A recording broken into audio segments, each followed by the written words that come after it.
Your expensive fishing gear isn't making you a better angler. It's making you a more profitable customer. Right now, across the American South, the Appalachian highlands and the river bottoms of the Ozarks, there are men and women pulling fish out of the water with techniques that predate the Roman Empire. No fish finders, no fluorocarbon line, no $18 soft plastic lures that smell like motor oil and synthetic cherry. They're using methods developed by Cherokee fishermen, refined by Scots-Irish mountain people, and validated by fisheries scientists at places like Louisiana State University and the Leibniz Institute in Berlin. And those scientists found something the tackle industry does not want you to know. Fish learn to avoid artificial lures, and they never stop responding to natural bait. I picture the Tuckasegee River in the western North Carolina mountains. It's a summer morning sometime in the late 1700s. The mist is still sitting low on the water, barely moving. The river smells like cold stone and wet fern. A Cherokee man wades into a pool below a bend where two currents merge, where fast water bleeds into slow. And he doesn't throw a single cast. He doesn't reach for a rod. He doesn't tie on a lure. He lowers himself slowly into the water until he's almost horizontal, reaches beneath a submerged ledge, and with the patience of someone who understands the river as an extension of his own nervous system, he begins to move his fingers in slow, hypnotic strokes against the belly of a trout. The fish goes still, limp, and then it's in his hands. He repeats this 3 more times before the sun has fully cleared the ridge. That technique has a name. It's called tickling or guttling, and it works because of a neurological response called tonic immobility, a documented, measurable phenomenon where rhythmic tactile stimulation along a fish's underside triggers something close to paralysis. The Greek writer Aelian described it around 230 BCE. Shakespeare referenced it in Twelfth Night in 1601. Scottish and Irish immigrants brought it to Appalachia in the 18th century, where it merged with Cherokee practice and became something even more sophisticated. These people weren't lucky. They weren't primitive. They were operating with a precision the tackle industry has spent 2 centuries trying to sell back to you in a plastic blister pack. Before we go any further, tell me in the comments, what's the most money you've ever spent on fishing gear that absolutely did not perform the way the box promised? Because what you're about to discover will completely change how you see every rod rack and tackle shelf you've ever walked past. Here's what modern fishing has become. You walk into a sporting goods store and you're confronted with an aisle, sometimes 2 aisles, of artificial lures, soft plastics infused with salt and synthetic scent compounds, crankbaits coated in holographic paint, jigs with silicone skirts designed in a lab to mimic the leg movement of a crawdad. The average serious recreational angler in the United States spends over $1,000 a year on fishing equipment, according to the American Sport Fishing Association. 50 million anglers collectively drop more than $51 billion annually on this sport. And what does that investment produce? Creel surveys conducted across dozens of states, the most comprehensive compiled in the CreelCat database with over 14,000 individual surveys, show that the typical recreational angler catches between 0.3 and 2.0 fish per hour. That number has not meaningfully improved in proportion to the technology investment, not even close. You are spending more than ever to catch roughly the same number of fish your grandfather caught with a cane pole and a coffee can full of earthworms. And here's where it gets worse. Fish are learning.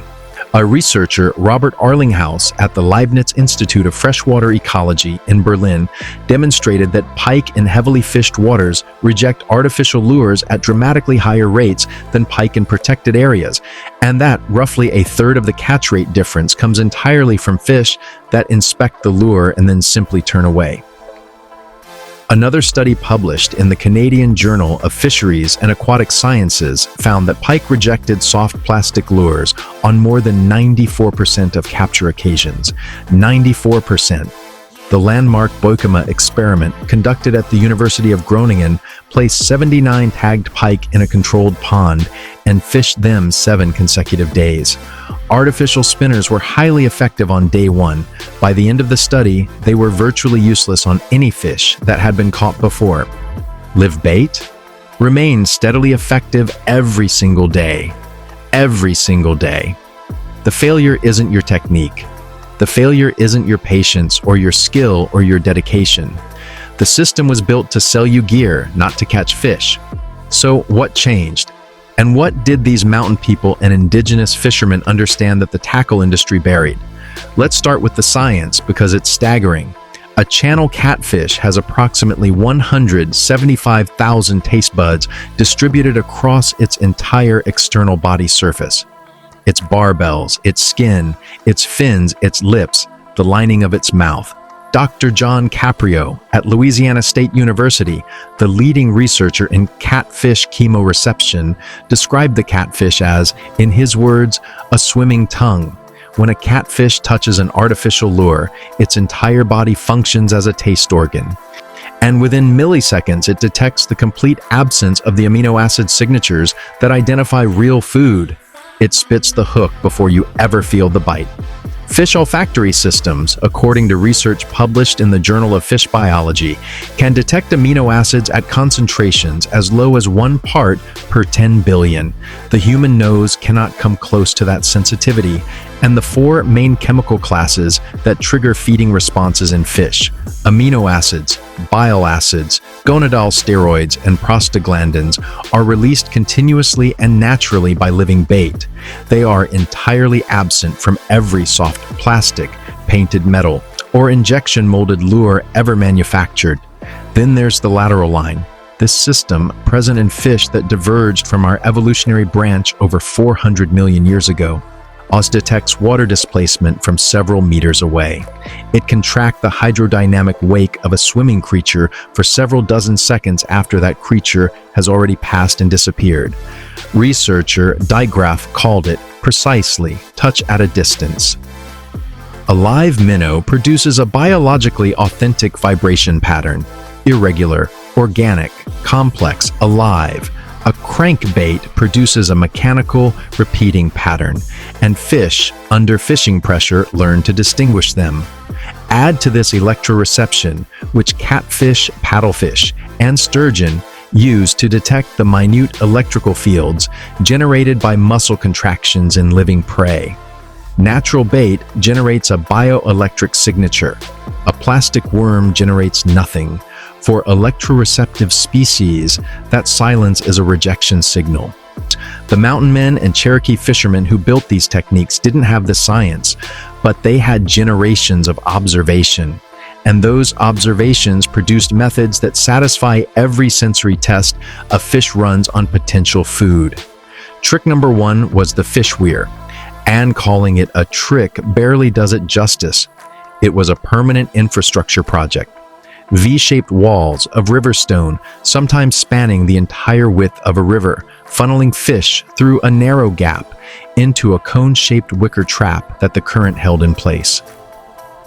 The oldest known fish weir site in North America sits at Sebasticook Lake in Maine, radiocarbon dated to approximately 3000 BCE.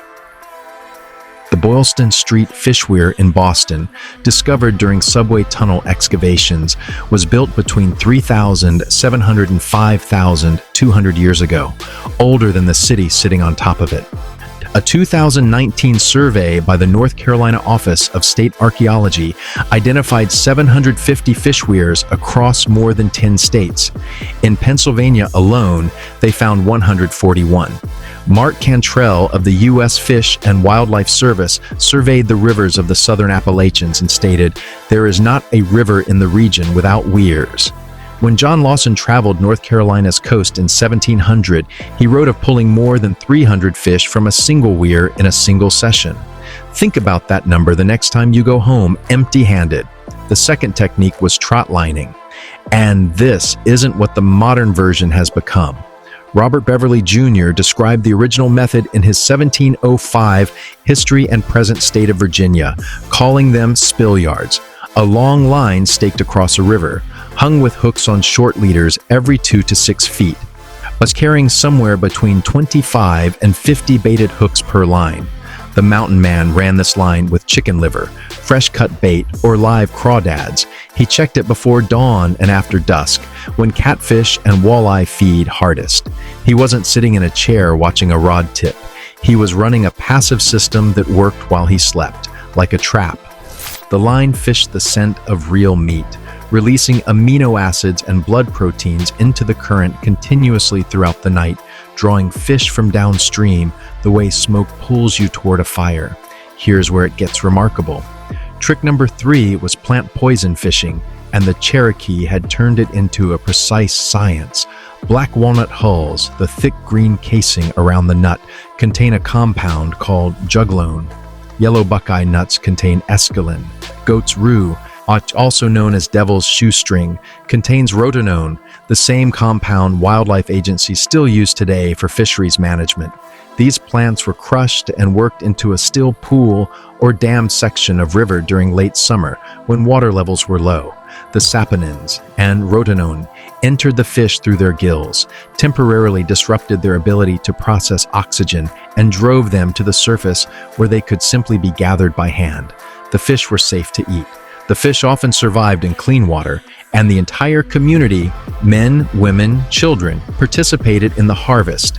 James Adair documented this in his 1775 History of the American Indians, writing that after a heavy catch, they make a town feast or feast of love, of which everyone partakes in a most social manner. This was a food system, a complete, integrated communal food system, not a hobby. Trick number 4, jug fishing. Simple in concept, brilliant in execution. A main line tied to a floating jug, originally a Clorox bottle or a glass gallon jug, nothing more, with a drop line and baited hook suspended below. Dozens deployed across a bend, covering every depth stratum in the water column simultaneously. Named practitioners like Roy Henson in northern Texas and Joe Dunn near Camden, Alabama have been running jug lines their entire adult lives. The Lake Waco, Texas all-tackle blue catfish record of 49.8 pounds was taken on a jug line. No rod, no reel, no electronics. Trick number 5 was worm grunting, and it has a published scientific explanation. In Sopchoppy, Florida, a woman named Lossie Mae Rosier started this practice in 1950 and raised 11 children on the income it produced.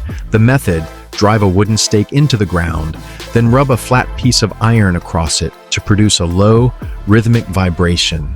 Earthworms surface by the hundreds within minutes. A 2008 study published in PLOS One by Kenneth Catania at Vanderbilt University found that worm grunters are unknowingly mimicking the digging vibrations of the Eastern American mole, triggering an evolved escape response in the worms. The mountain people didn't know the neuroscience. They knew it worked. Trick number 6 was reading the moon and barometric pressure, what old Appalachian fishermen called fishing by the signs. The tradition arrived with German immigrants who brought astrological almanac practice to Pennsylvania beginning in the late 1700s, and it merged with Cherokee seasonal knowledge to produce a remarkably predictive system. John Alden Knight formalized it into the solunar theory in 1926, publishing the first solunar tables in 1936 after analyzing approximately 200 record catches and finding that over 90% fell within documented solunar periods. The mechanism is documented. Falling barometric pressure before a storm causes fish swim bladders to expand, producing discomfort that drives aggressive feeding. Rising pressure after a cold front causes fish to go lethargic and suspend. The mountain rule was simple. Falling barometer means go. High and steady means stay home. Trick number 7 was catalpa worm fishing. Wit and southern anglers have known about it since at least the 1870s. The catalpa sphinx moth larva, green, segmented, vivid, was considered so effective that fishermen planted catalpa groves near their fishing spots, specifically to cultivate a bait supply. The technique: remove the head, turn the worm inside out with a matchstick to expose the fluorescent green body fluid, thread it on the hook. This releases the amino acid signatures and scent compounds that fish detect from long distances. No manufactured scent additive has ever been shown to replicate the chemical authenticity of a freshly prepared natural bait in controlled conditions. Trick number 8 was the gorge hook, perhaps the oldest technology in this entire list. The gorge is a double-pointed pin, roughly an inch long, tied at its center to a line. The fish swallows it. When you pull the line, the gorge rotates sideways and lodges in the throat. Fishhooks discovered in Sakatori Cave in Okinawa, published in the Proceedings of the National Academy of Sciences in 2016, are approximately 23,000 years old, carved from sea snail shells. The technique worked across every culture on every continent because it required no metallurgy and no manufactured equipment. A sharpened thorn from a honey locust or hawthorn, tied with plant fiber line, accomplished the same result. That line mattered too. Trick number 9, native fiber cordage from dogbane, also called Indian hemp, was described by English colonists in New England in the 1600s as superior to their own hemp products. The exact words recorded in colonial accounts, the cordage was so even, soft, and smooth, that it looks more like silk than hemp. Stinging nettle-bast fiber produces tensile strength comparable to high-quality commercial flax and actually strengthens when wet. Sinew from deer tendons creates a line with negligible stretch and enormous sensitivity, transmitting the faintest contact directly to the hand. These materials were not compromises. They were solutions refined by centuries of necessity. Trick number 10 was hellgrammite fishing, the Dobson fly larva that lives under flat rocks in fast oxygenated water. This bait has been in documented use since at least 1878. Virginia fisherman Harry Murray has been fishing Murray's hellgrammite pattern on the Shenandoah River for over 40 years, calling it the most consistently productive smallmouth fly he has ever used. The reason is the same as every other natural bait on this list. It is precisely what the fish evolved to eat, and it produces every chemical and sensory signal that says food to a fish's nervous system simultaneously. And tricks 11 through 15. Reading current seams, following osprey and heron as sonar systems of the natural world. Timing your visit around the new moon. Fishing the edges of shade lines in summer heat. And knowing that the outside bend of a river always holds fish because the current carves a deeper channel there. These are not superstitions. They are applied hydrology, behavioral ecology, and celestial mechanics, observed across generations and passed down through demonstrated result. So why was all of this abandoned? 3 reasons, and they have nothing to do with these methods being ineffective. Speed. The industrial tackle industry needed products it could manufacture at scale and sell with marketing. Cost. Teaching someone to read a river doesn't generate repeat purchases.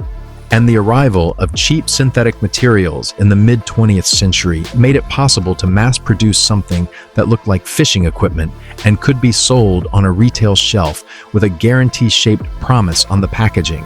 The hidden cost is that you are now fishing for fish that have been evolutionarily selected for caution, fishing with gear those fish can detect and reject, in waters where natural knowledge has been replaced by a subscription to a fishing app. Here's where you start. Option 1. Go to a bait shop and ask for live bait, not stored, not frozen. Fresh-cut shad, live crawdads, live night crawlers. Run a simple trot line of 15 hooks across a bend in a river near you, baited with chicken liver. Leave it overnight. Check it before sunrise. You will be astonished by what you pull up. Option 2. Learn to read your water before you ever wet a line. Find where 2 currents meet. Find the outside of a river bend. Find the line where sunlight meets shade. Fish hold along those edges because their prey holds there. No fish finder required, ever. Option 3. At minimum, check the barometric pressure before you go. Falling pressure means the fish are feeding. Rising pressure after a front means stay home and come back in 48 hours. 3 data points. Free. Available on your phone. and more predictive of fishing success than any lure in the tackle store. The Cherokee fishermen who built weirs on the Tuckasegee River, the mountain men who ran trot lines on the Cumberland, the Florida women who grunted worms out of the Appalachian forest floor. They were not primitive, they were engineers. They were reading a system with precision that a $400 fish finder cannot replicate because it operates on a completely different frequency than the one electronics are designed to detect. The knowledge wasn't lost, it was sold. If this changed the way you see the water, hit subscribe, because that's exactly what we're doing here. We're going back through centuries of American outdoor practice and pulling out what actually worked and why it worked before the industry convinced us to replace it with something that moves product instead of catching fish. Tell us in the comments, what traditional method do you want us to investigate next?